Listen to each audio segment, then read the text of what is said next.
Merci, Monsieur le Président. Monsieur le Ministre, depuis le début de l'opération militaire de l'OTAN en Libye, nous assistons à une crise qui est à la fois humanitaire et migratoire, à la fois aux frontières de la Libye, mais également à l'intérieur de son territoire. Selon l'Organisation internationale pour les migrations et le Haut Commissariat des Nations Unies pour les réfugiés, il y aurait déjà 700 000 personnes qui auraient quitté le territoire en date du 27 juin. Je sais que certains évoquent des chiffres plus élevés, mais je vous livre ici les chiffres officiels publiés par le HCR. Parmi eux, on compte 600 000 non-libyens. Il y aurait également 240 000 Libyens déplacés à l'intérieur de leur propre pays. Le problème de l'accueil des réfugiés et des déplacés du conflit se pose à l'intérieur du territoire, mais également dans les pays voisins. La Tunisie est concernée, l'Égypte est concernée, mais également l'Algérie, le Tchad et le Niger. Nous-mêmes, en tant qu'Union européenne, sommes concernés par des demandes d'asile qui proviennent de ces réfugiés. Des organisations internationales se disent préoccupées par la situation alarmante des personnes déplacées suite au conflit. Des ONG, parmi lesquelles Amnesty International ou Médecins sans frontières, tirent également la sonnette d'alarme.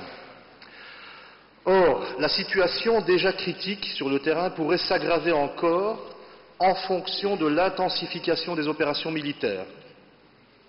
Si l'on en croit par exemple le quotidien britannique The Independent du 23 juin dernier, la France augmenterait la pression au sein de la coalition pour aboutir à une résolution militaire du conflit pour le 14 juillet prochain. Alors, qu'on accepte ou non la pertinence de ce scénario, il faut dans tous les cas pouvoir anticiper une accentuation de cette crise humanitaire et de cette crise migratoire qui ne manquera pas également d'avoir des répercussions pour nous au sein de l'Union européenne, mais également pour les États voisins. Le gouvernement a récemment décidé d'augmenter son aide en faveur du Haut Commissariat des Nations Unies pour les réfugiés d'1 million d'euros. Et je dois dire que cet engagement doit être encouragé et salué.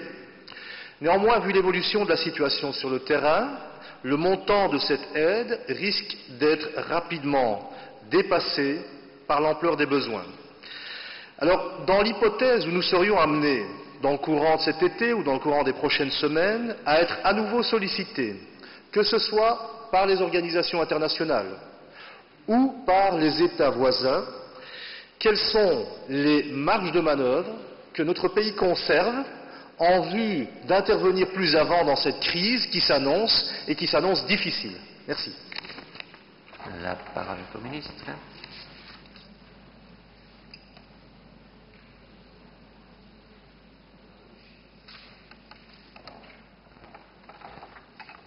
Voilà, chers collègues, comme expliqué d'ailleurs ce midi en commission mixte Chambre-Sénat sur finalement la politique diplomatique, de défense, de coopération au développement dans les pays dans lesquels nous avons déployé notre armée.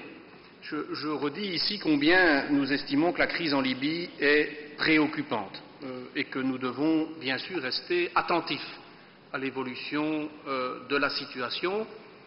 Nous avons des chiffres, c'est vrai, encore un peu plus alarmants que ceux que vous citez, puisque quand on additionne tous ceux qui ont quitté la Libye aujourd'hui, on arrive quasiment à 1 100 000 personnes, et c'est vrai, beaucoup de non-libyens.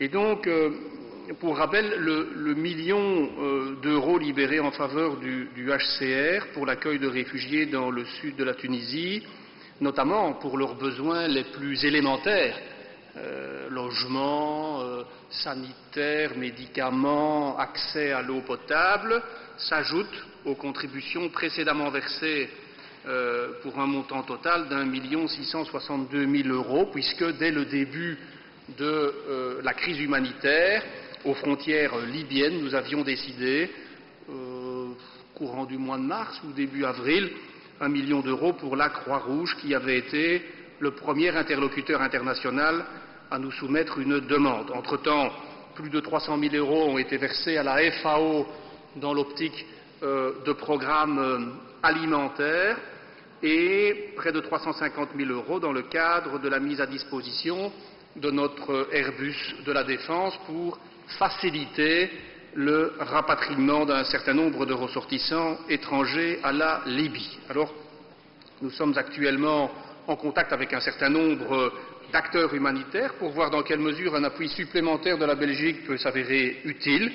Il faut évidemment tenir compte de deux facteurs, un rien limitant. Le premier concerne la capacité d'absorption des organisations humanitaires présentes sur le terrain. Les combats rendent en effet parfois difficile l'accès aux acteurs humanitaires, aux populations vulnérables. La deuxième contrainte concerne le souci de veiller évidemment à une juste répartition des moyens en fonction des besoins. Comme vous le savez, les crises humanitaires sont nombreuses et souvent complexes, et la Belgique s'est engagée, c'est vrai, dans plusieurs d'entre elles, au Soudan, en Palestine et encore en RDC. Enfin, au-delà des contributions affectées spécifiquement aux problèmes humanitaires de ce type, je dois aussi rappeler que la Belgique contribue de manière significative aux ressources générales d'organisations multilatérales comme l'UNICEF, l'OMS, le HCR, présentes sur le terrain libyen. Et si certaines de ces organisations le souhaitent, elles en ont évidemment la possibilité d'utiliser une partie de nos contributions générales pour répondre aux urgences posées par la crise en Libye. Et donc, en conclusion, plus de 2,5 millions d'euros consacrés ces derniers mois spécifiquement à la situation humanitaire aux frontières de la Libye, et le gouvernement reste évidemment à l'écoute de besoins complémentaires.